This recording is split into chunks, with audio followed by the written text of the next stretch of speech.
Inertia is the resistance of any physical object to a change in its state of motion or rest. It's a property of matter that keeps an object stationary if it's still, or moving if it's in motion, unless acted on by an external force. In the context of power systems, inertia helps stabilize the frequency of the electrical grid by using the kinetic energy stored in rotating masses of synchronous machines like generators. When a generator trips or there is a sudden change in load, the kinetic energy from these rotating masses is used to fill in the gap temporarily, causing a decline in system frequency. The rate of frequency change depends on the level of inertia.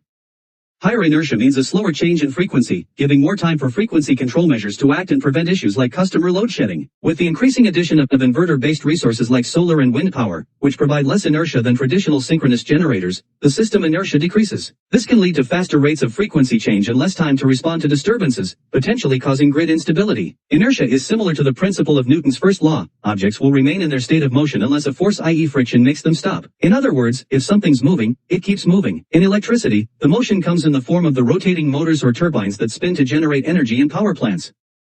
For example, in a coal-fired plant, coal is burned to produce steam, which spins a turbine to generate the electricity. If the coal stops burning, the turbines will keep spinning, at least for a while. It's similar with a hydroelectric plant. Flows of water spin the turbines to generate electricity. If you stop the flow of water, the turbines will keep rotating until friction slows it down. Inertia is the stored kinetic energy of these rotating turbines in the system. Because the turbines spin at the same frequency as the grid, they effectively act as a shock absorber against any rapid change. Grid frequency changes constantly. If demand grows, then frequency falls, and vice versa.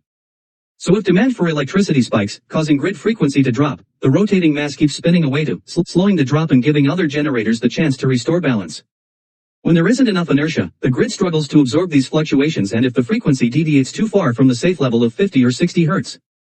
Compared to a decade ago, the inertia of the electricity system has typically decreased. This shift is largely due to the ongoing transition from fossil fuel power plants to low-carbon alternatives.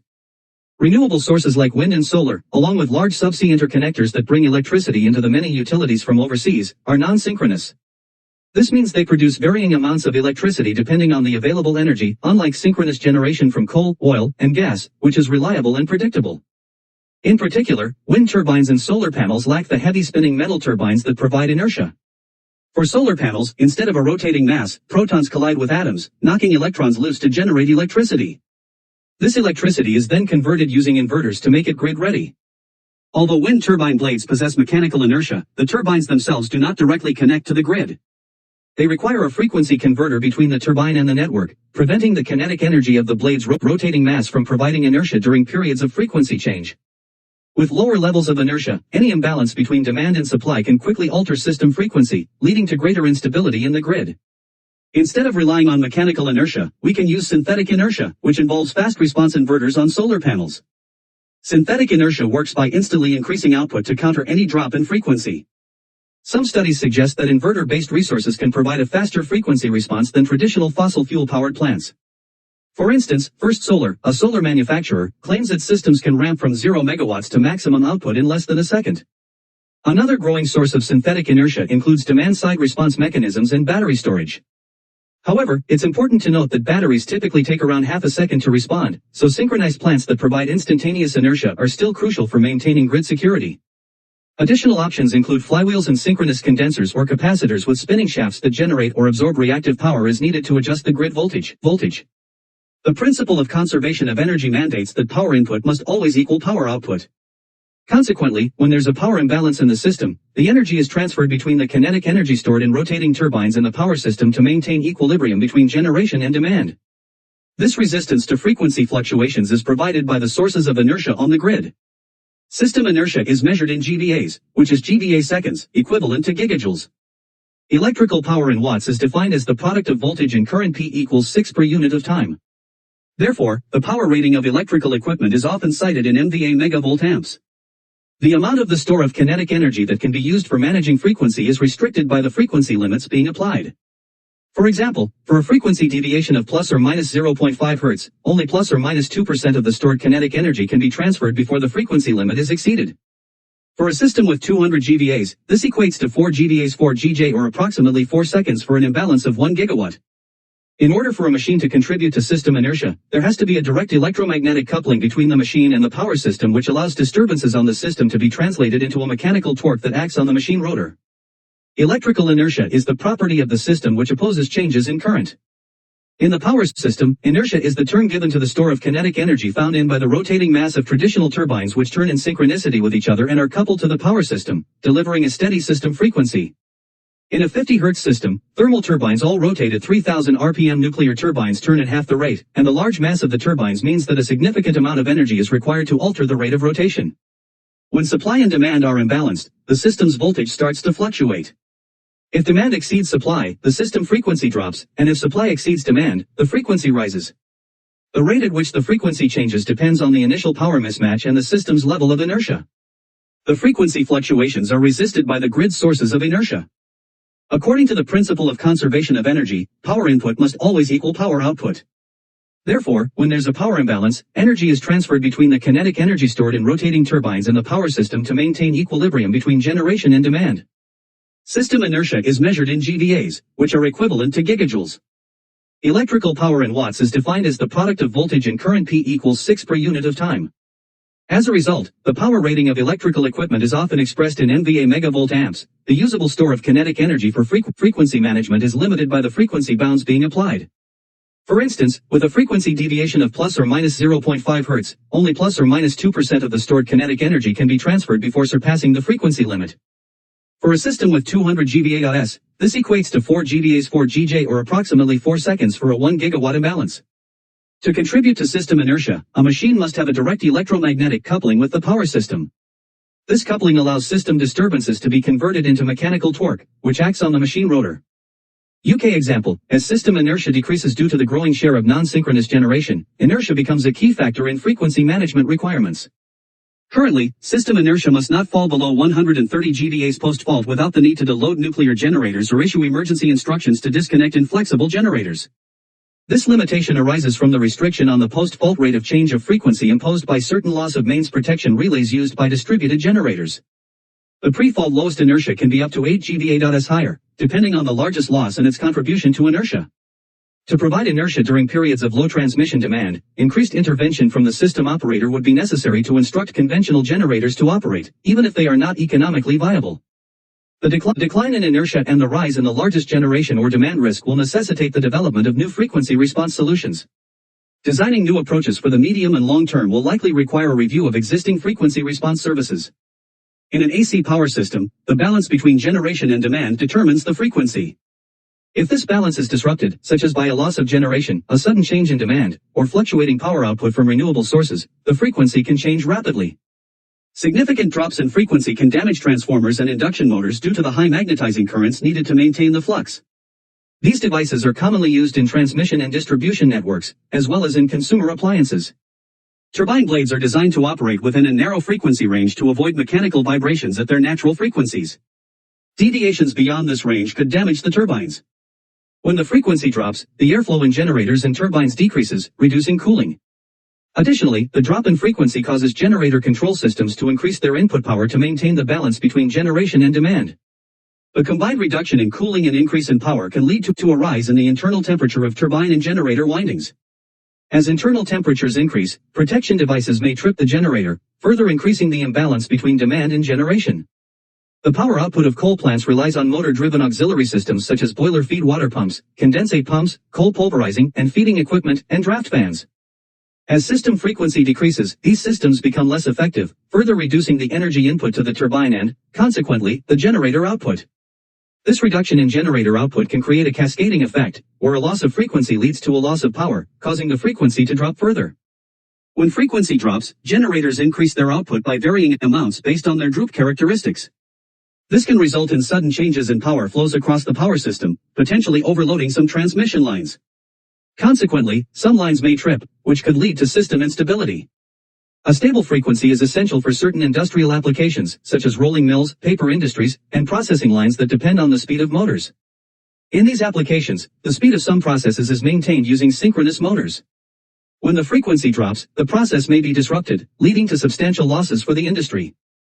Historically, much equipment used the system frequency to synchronize their internal clocks to a standard time. When the frequency deviates from its normal value, the synchronized clocks also deviate from the standard time.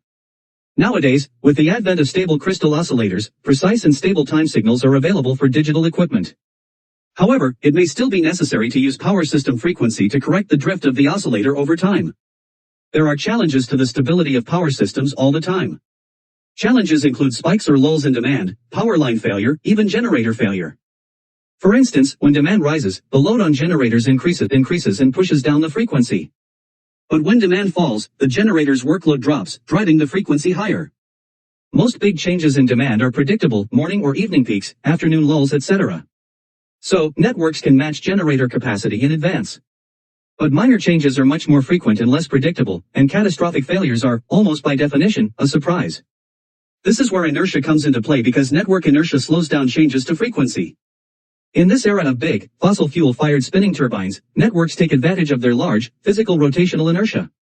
Backup synchronous condensers, which are effectively huge and expensive flywheels, provide an additional source of rotational inertia. That inertia helps reduce the impact of imbalances in supply and demand following unexpected disturbances. In the event of major failure, system inertia helps keep the frequency within an acceptable range until the system rebalances.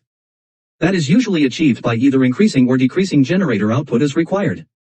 Hydro and rapid response gas generators can react quickly, but fastest of all are grid-scale batteries, which can respond in milliseconds.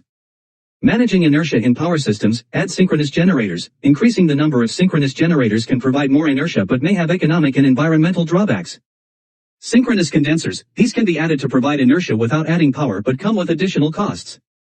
Adjust protection settings. Changing settings can allow the grid to operate at lower inertia levels, although this process is time-consuming and costly.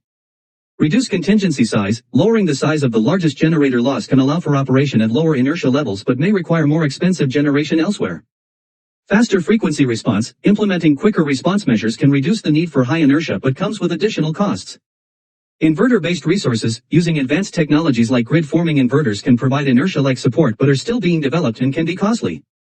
Critical inertia. This is the minimum level of inertia required to ensure the system operates reliably without involuntary load shedding after the largest loss of generation.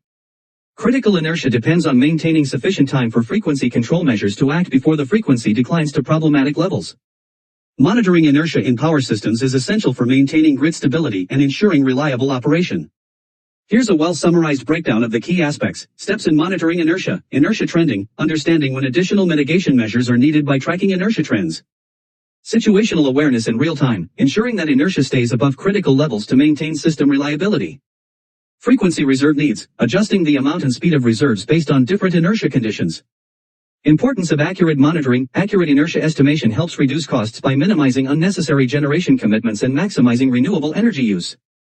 It ensures that appropriate frequency containment reserves are available based on current inertia conditions. Costs and regional inertia. Managing the rate of change of frequency has associated costs, which include bringing additional inertia online, redispatching generation, and potential renewable curtailment. Costs have grown over the years but can be managed more effectively with advanced measures like stability pathfinders.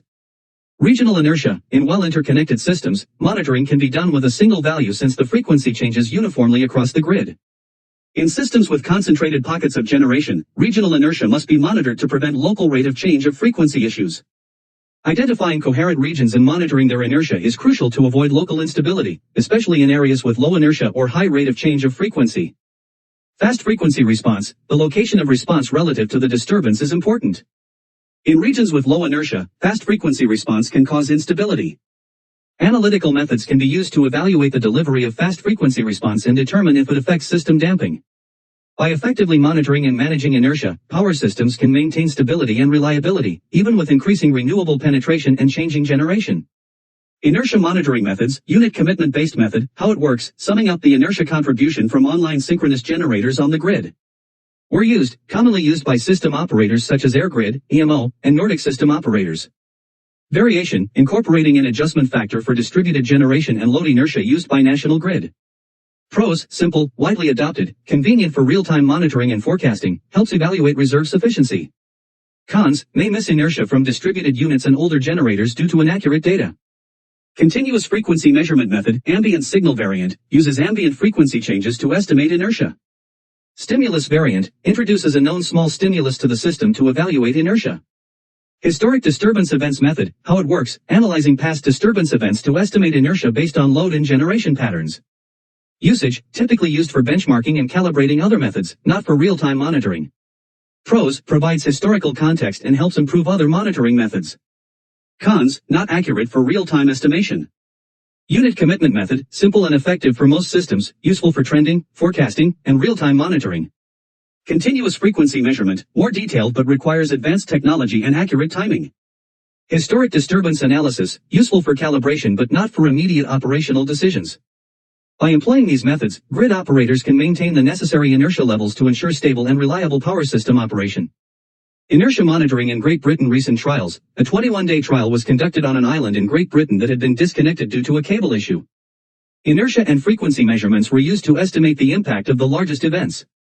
The trial demonstrated that the island system was not always operating securely, and sometimes the largest loss could have led to under-frequency load shedding. Real-time monitoring, the system displays the largest loss, showing the risk level for the system.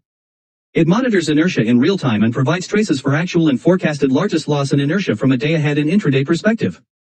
National Grid is working on deploying this system for the entire Great Britain grid. Testing has been underway, and final improvements are being planned. The system is expected to go live and be tested for the next few months before implementation in the control room later in the summer. Effective area inertia, another system by GE, called effective area inertia, measures changes in flows on tie lines between regions and uses PMUs to measure frequency. It uses the swing equation and signal processing techniques to estimate inertia. Inertia forecasting is done based on parameters like demand forecast, wind, and solar production, using machine learning. Validated in Scotland based on 39 frequency events. Compared estimated and forecasted inertia with actual events to measure accuracy. Good correspondence was found between measured and predicted rate of change of frequency. Research organizations and academia do not have access to proprietary methods but develop their own methods for inertia monitoring. An example is EPRI's method, similar to GE's, based on PMU measurements and power changes on interconnecting lines to evaluate inertia. In essence, Great Britain is advancing in real-time inertia monitoring and forecasting, ensuring the stability and reliability of its power system through advanced technology and continuous validation. Fast frequency response is a rapid control action in power systems, designed to stabilize the frequency by quickly responding to changes. Here's a well-summarized breakdown: grid following resources, batteries, best suited for FFR as they can quickly adjust their output by keeping a state of charge. Wind and solar requires capacity reservation and special controls to provide FFR. Demonstrations and implementations, tests by First Solar and NREL 2017 to 2018, demonstrated FFR provision. ERCOT requirements, mainly met by grid following batteries. Variations in different regions, FFR provided by batteries or solar resources in systems like Ireland, Great Britain, and AMO. Grid forming inverters, inertial response, acts without intentional delay, providing rapid response similar to synchronous generators. Examples: an event in Australia demonstrated grid forming inverters fast response, with large Tesla batteries providing active power injection faster than other inverters. Inertia and FFR. Inertia refers to the resistance to changes in frequency. High inertia slows frequency decline, while low inertia speeds it up. FFR role. FFR helps mitigate the effects of low inertia by providing rapid frequency stabilization. Benefits and challenges. Benefits: provides quick stabilization of frequency, especially useful in systems with high renewable penetration. Challenges: requires advanced control systems and capacity reservation, with technology still evolving. Providers of FFR and grid-forming inverters, notable manufacturers, SMA, Tesla, GE, Hitachi ABB. A real-life example, the 125 megawatts Tesla battery in AEMO system provided evidence of grid-forming inverters' effectiveness. Validation and modeling accuracy, critical to correctly predict responses for FFR events. Efforts are ongoing to improve model quality and validation procedures. FFR is essential for maintaining grid stability, especially in systems with increasing renewable energy sources. Continuous innovation and validation are needed to ensure accurate and reliable FFR provision.